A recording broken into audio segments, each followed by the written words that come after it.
All right. It is my legally blind journal, number 26 already. Jumping right in. It's been an eventful week. Um, Still been struggling pretty hard with the migraines.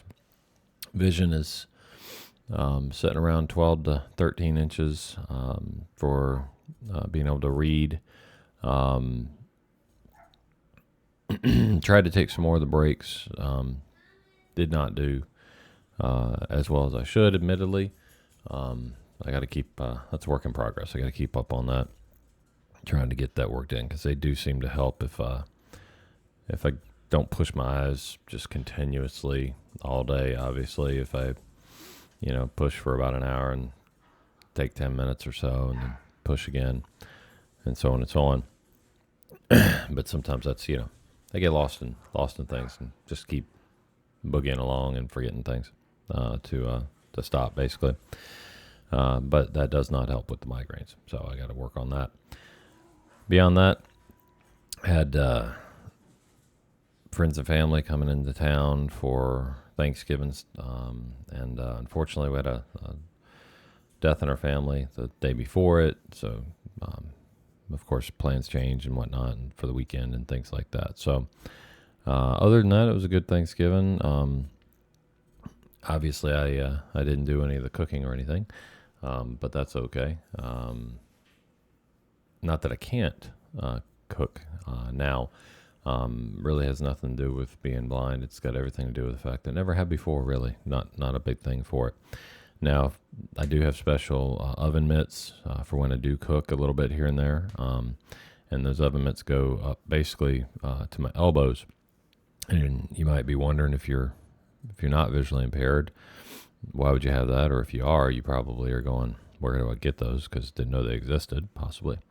But basically, in a nutshell, when it's hard to figure out the depth perception of things, sometimes you'll stick your hand onto the stove when you don't think it's there, when you think it's a few inches beyond or whatnot. And what those do is it keep you from burning yourself all the time. So sometimes it's the simplest things that make a huge difference. I've got a little thing that I put on the side of a coffee cup, and when I'm pouring coffee into it, it makes one sound when it hits a certain level and makes a second sound when it's getting really, really close to the top, essentially.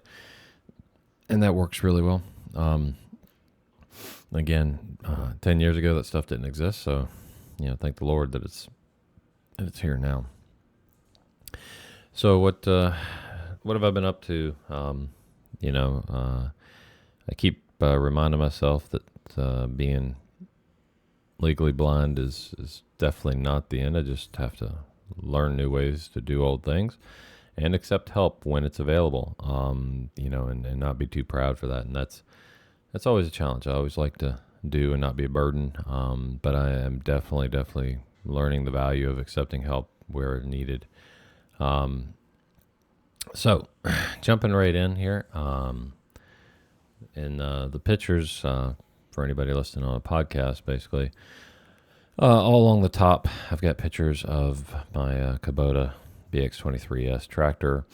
And so, basically, what we did here is, and I was going to try and do this job myself, but family was in town and knew I was going to be doing it.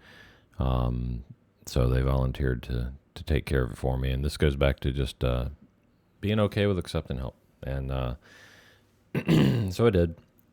They did an awesome job. It's something I probably could have done, would have taken me longer, and just a better thing to have had the help and had them do it for certain for me, and not having to push my eyes too much with magnification on torque wrenches and stuff like that when there was no need to. So basically, in a nutshell, in the first picture in the upper left, jack the tractor up using the backhoe and put some floor jacks underneath it since hydraulics can fail. And then they took the tire off. That's the second picture going left to right at the top.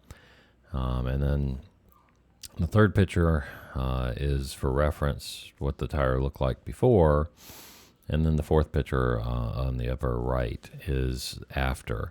And so basically what they did was they screwed a 2-inch spacer in. So you took the tire off, put a 2-inch spacer on there, and then reattached the tire to the 2-inch spacer on the wheel hub. And so the back wheels of the tractor go out now. They're wider 2 inches on both sides, so 4-inch total.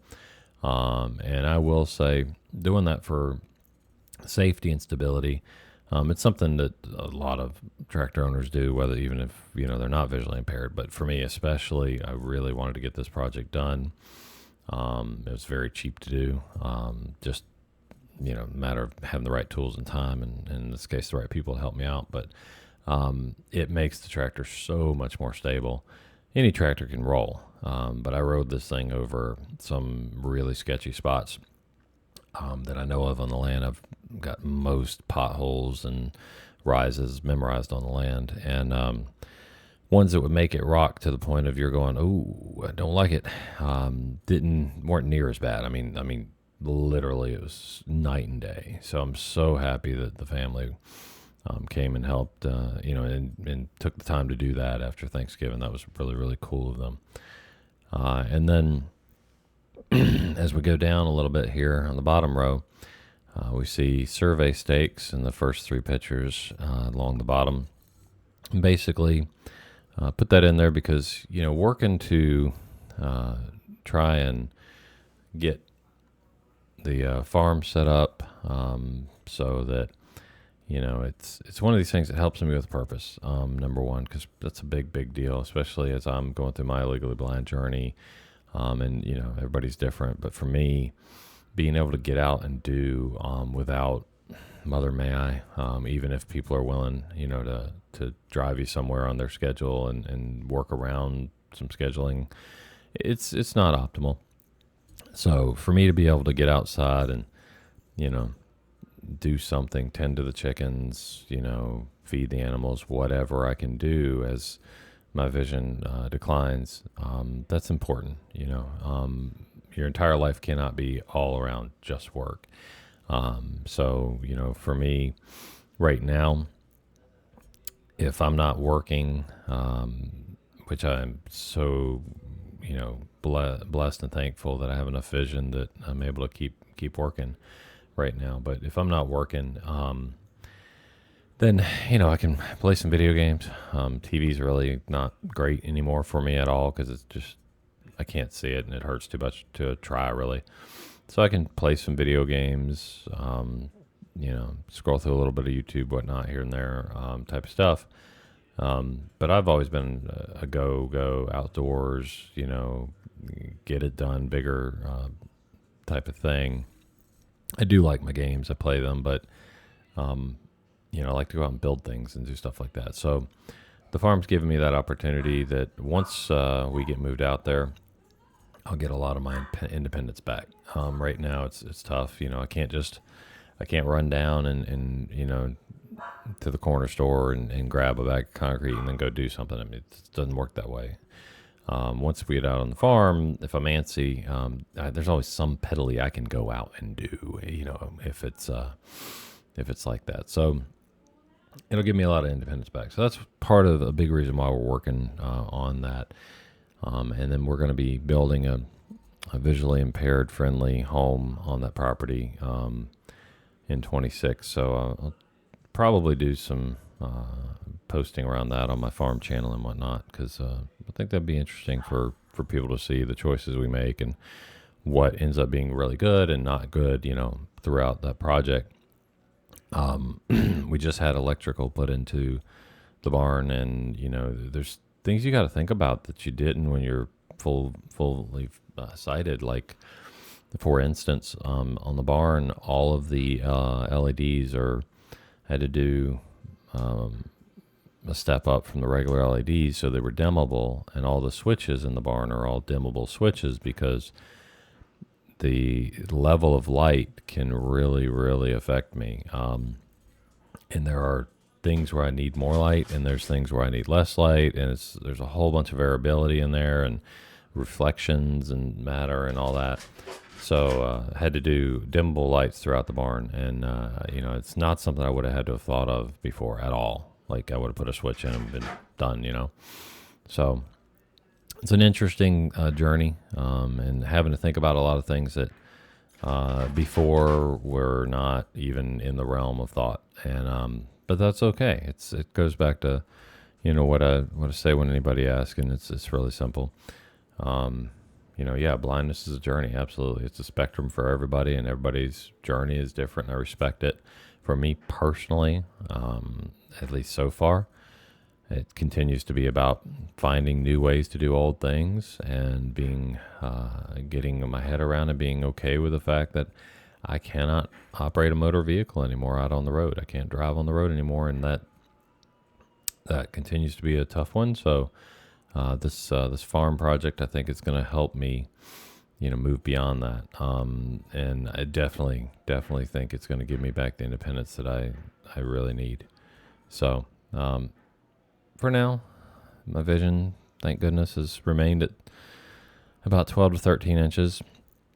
And I'm going to do my best to take better care, take the breaks I should. And, I don't know if that helps or doesn't help, but it certainly can't be hurting it. I mean, it does help with the migraines, I will say that. So it's definitely doing something. And then, I've got several items of the visual equipment I'm getting used to. And once I can make an intelligent video on that, I probably will as part of one of my journals, for myself and for anybody else who might have a need to hear it. So, all right, onward and upward. We'll keep on rocking and rolling. Keep a smile on, y'all. That's all you can do. All right. Peace out, Girl Scout.